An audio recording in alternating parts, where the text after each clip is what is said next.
Siz deyirsiniz ki, böyüklərə müctəhidi təqlid et, məsuliyyət səndən götürülür. Onda belə çıxır ki, haşa, Allah Quranda yalan buyurur. Əhzab 67 və 68-ci ayələri gətirmişsin. Demək, ayədə buyurur, sənin dediyin ayələrdə deyir ki, ey Rəbbimiz, biz böyüklərimizə və başçılarımıza itaat etdik, onlar da bizi yoldan azdırdılar.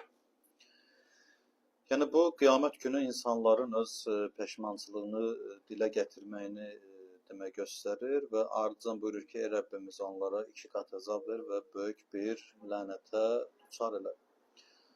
Ümumiyyətlə, yəni siz həmişə öyrəşmisiniz Quran-ı Kərimin ayələrinə, yəni zahirən yanaşmaq.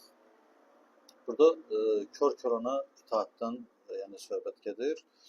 Allah Quran-ı Kərimdə demək bir ayədə buyurur ki, demək, Ya eyyuhellezine amanu Nisa surəsinin 59-cu ayəsində ey iman gətirənlər atiullaha və atiur rasulə və ulil əmri minkum itaat edin Allaha və onun rəsuluna və özünüzdən olan əmr sahiblərinə.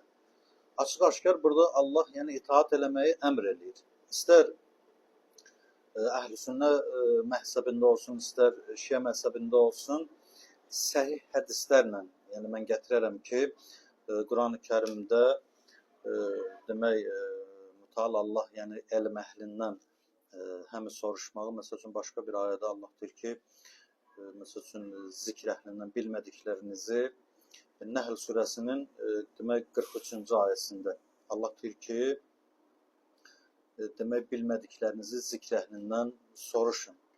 Yəni sənin dediklərin burada, yəni bir insan bir şey araşdırmadan gedib kör-körənə itaat eləyirsə, əlbəttə qiyamət günü səndən bu səhnə ortaya çıxacaq, amma bütün yəni təfsirlərdə burada itaatin yəni agahca olmasından, yəni insanlar gözü yumulu nəyisə eşidiblər və gediblər ona itaat ediblər, amma bir insan ki biləndən sonra, hətta Allah Quran-ı Kərimdə məsəl üçün mübarək Zümər surəsində deyir ki, heç bilməyənlərlə de, heç bilməyənlərlə bilənlər bir ola bilərlər. Yəni Allah görsən burada da onları yəni elm əhlini üstün tutur və müqayisədə yəni onların dərəcəsinin yüksək olduğunu göstərir. Ona görə çalışın kör-körənə də siz də ayələri yəni gətirib insanların beynini qarışdırmayın və çalışın bacardığınız qədər təfsir oxuyun və təfsirdə də Allah həmd olsun hər şey açıq-aşkar göstərilmişdir.